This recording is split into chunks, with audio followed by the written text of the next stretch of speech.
Don't watch this alone. Some stories don't scare you because of what you see. They scare you because of what you feel. Every person in this documentary reported the same thing. Before they saw anything, before they heard anything, they felt it. A presence. Too close. Too aware. A chilling certainty that someone, or something, was right there with them. This isn't just a collection of ghost stories. It's an investigation into a phenomenon that defies explanation. A shared human experience that suggests we are never truly alone. The stories you're about to hear come from ordinary people, separated by decades and continents, who all encountered the same inexplicable feeling. The feeling of being watched, of being noticed, by an unseen entity that seems to exist just beyond our perception. Welcome to an exploration of the moments when the veil thins, and the space next to you suddenly feels occupied. The story begins in northern England, back in 1976. A massive textile mill, once the heart of its town, had fallen silent. For years, it stood abandoned, a skeleton of rusted machinery and echoing darkness. The windows were boarded up, the power was cut, and the only sounds were the wind whistling through broken panes and the groaning of decaying metal. To deter vandals and squatters, the owners hired a night watchman. His name was Arthur. He was a practical man, not given to flights of fancy or ghost stories. He'd worked security for 20 years and had seen it all, or so he thought. His first 2 shifts were uneventful. He'd walk his route, a long, looping patrol through cavernous halls filled with the ghosts of industry. His heavy-duty flashlight cut a lonely beam through the oppressive blackness, illuminating frozen looms and silent spinning frames. On his 3rd night, something changed. Around 1 in the morning, as he walked down the main corridor, long straight hallway that ran the length of the building, he felt it. It wasn't a sound, it wasn't a shadow. It was a feeling of companionship. Someone was walking with him, not behind him, where he could turn and look. Not ahead of him, where his light would catch them. They were walking right beside him, matching his pace, step for step. Arthur stopped. The feeling vanished. The air was still again, heavy only with dust and silence.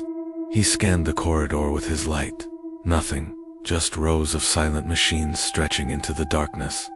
He shook his head, blaming it on the late hour, the isolation. He continued his patrol, and instantly, the presence was back, right there, at his shoulder. He could feel the space it occupied, a subtle displacement of air, a density that hadn't been there a moment before. He never heard footsteps, not even a whisper. But the air beside him felt, claimed, occupied. He tried to ignore it, to rationalize it, but the feeling grew stronger, more insistent. It felt aware. It knew he knew it was there. He made it through another hour, his heart pounding, his senses on high alert. The feeling of being accompanied never left. It was a silent, invisible partner on his lonely patrol. At exactly 2:40 a.m., while standing at the far end of the building, he felt a distinct shift.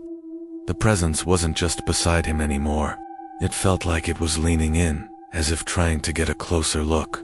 That was the final straw.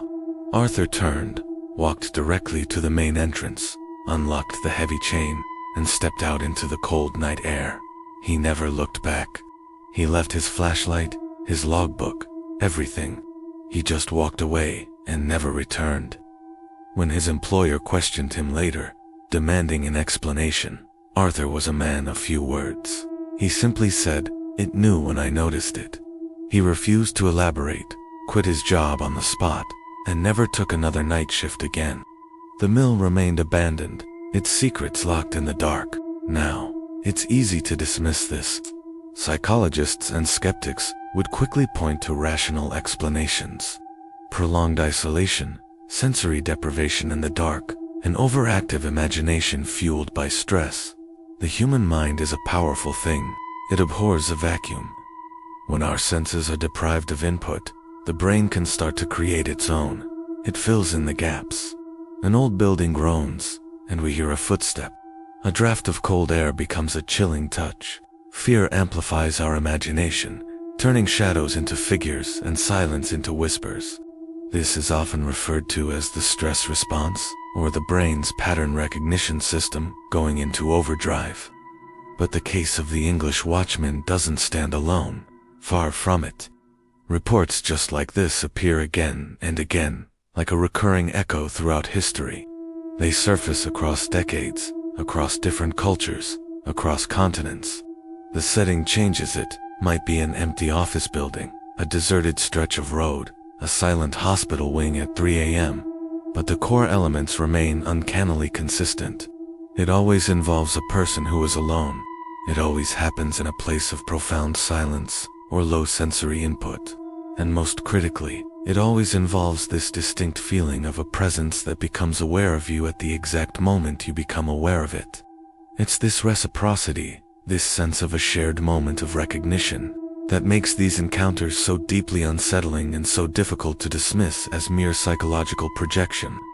Let's travel forward in time and across the globe to a hill station guest house in India in the winter of 1994.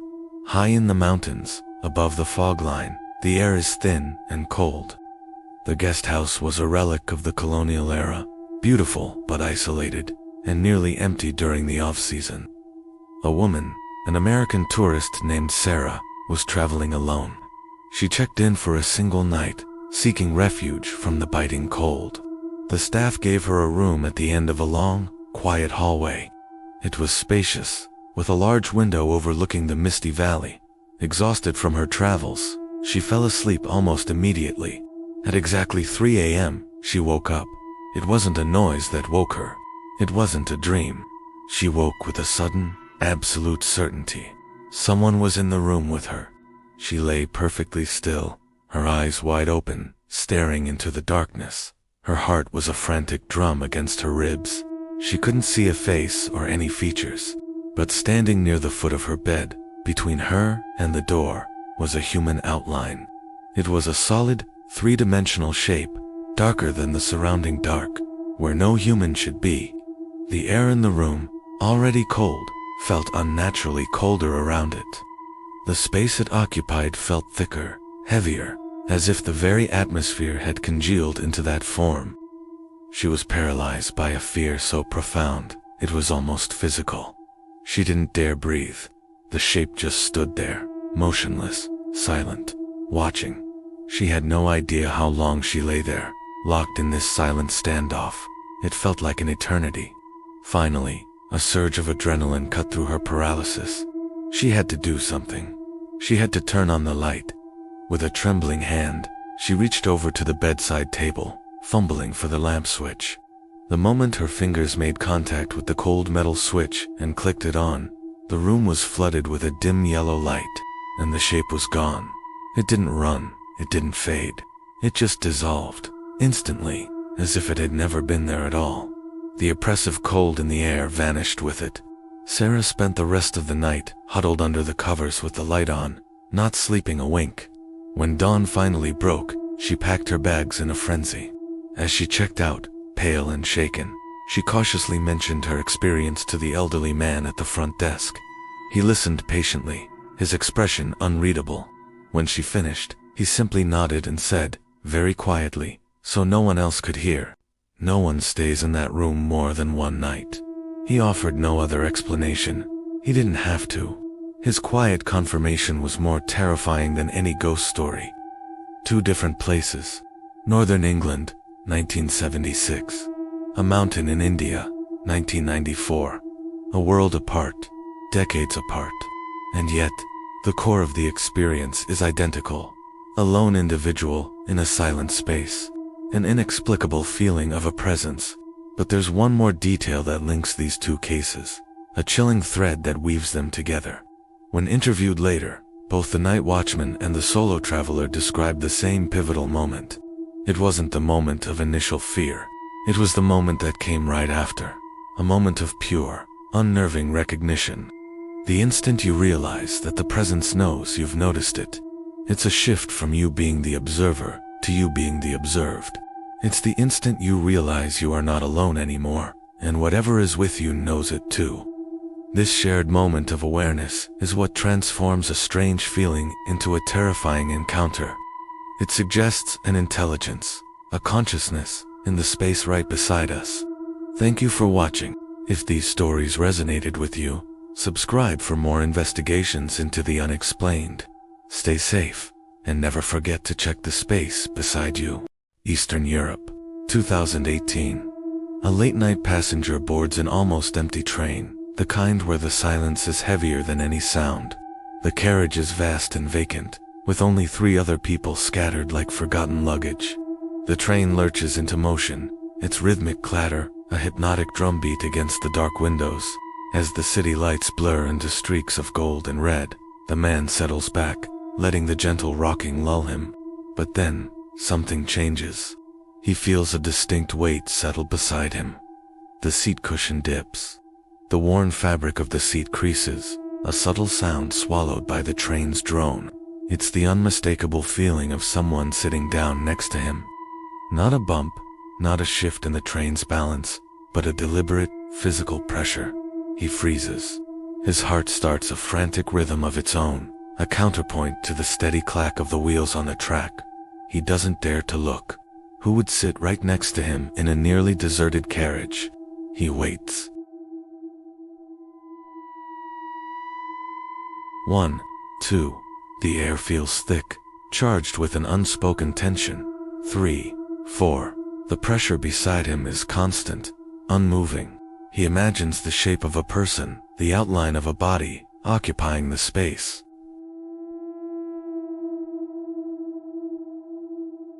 The other passengers are far away, silhouettes in the dim light. No one walked past him.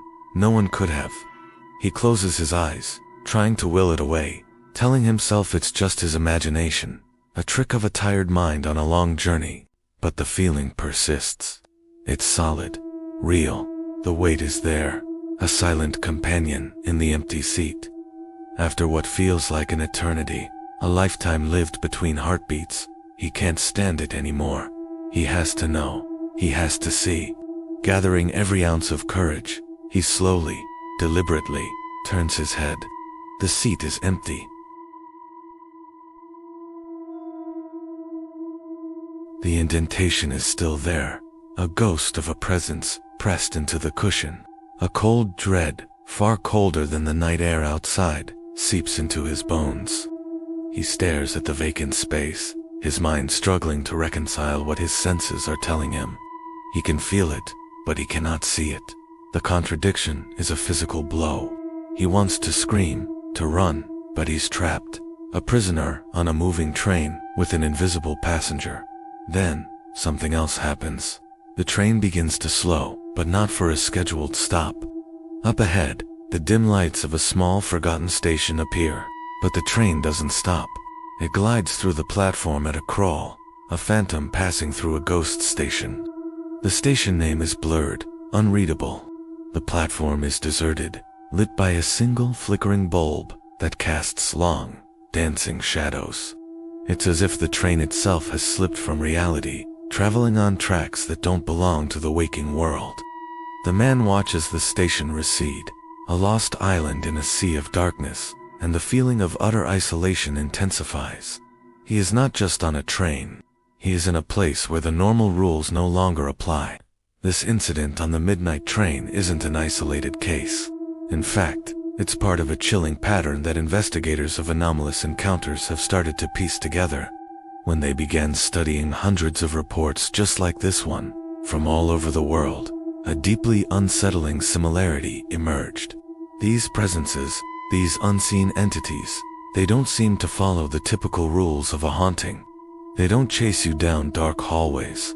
They don't whisper your name from the shadows. They don't throw objects across the room. Their method is far more subtle, and perhaps far more terrifying. They simply position themselves beside you on a park bench, in the passenger seat of your car as you drive alone at night, at the foot of your bed while you sleep. They place themselves near you, always within your personal space, close enough to be acknowledged, close enough for you to feel their proximity without any doubt. It's not an attack. It's an invitation, a silent, unnerving test. They are waiting for you to notice, waiting for you to look. This is where the theory takes a darker turn. Some folklorists and paranormal researchers propose that these encounters are not hauntings in the traditional sense. They are not the restless spirits of the dead, trapped between worlds. Instead, they are something else entirely. These moments are tests, a form of contact initiated by an intelligence we don't understand. It's a simple, binary question posed in the language of presence and absence. Can you perceive me? The outcome of this test seems to depend entirely on your reaction. The pattern is consistent across countless testimonies. Those who feel the presence, who feel the weight beside them, or the cold spot in the room, but choose to ignore it, they report that the sensation eventually fades. It might take minutes, it might take hours, but the presence recedes, as if losing interest. They force themselves to carry on, as if nothing is happening, to read their book, to watch the road, to pretend to be asleep. They deny the entity the one thing it seeks, acknowledgement. But those who react, those who gasp, who turn their heads, who speak out loud and ask who's there, their stories are starkly different. For them, the experience escalates. Acknowledging the presence is like opening a door you can never fully close again. Once you let it know that you know it's there, the rules of the game change. The reports from these individuals are harrowing. They don't speak of physical attacks, but of a profound and lasting psychological torment. The most common after effects are chronic insomnia, the inability to find rest because the feeling of being watched never leaves. A deep gnawing paranoia sets in. Every shadow seems to hold a shape. Every creak of the floorboards is a footstep.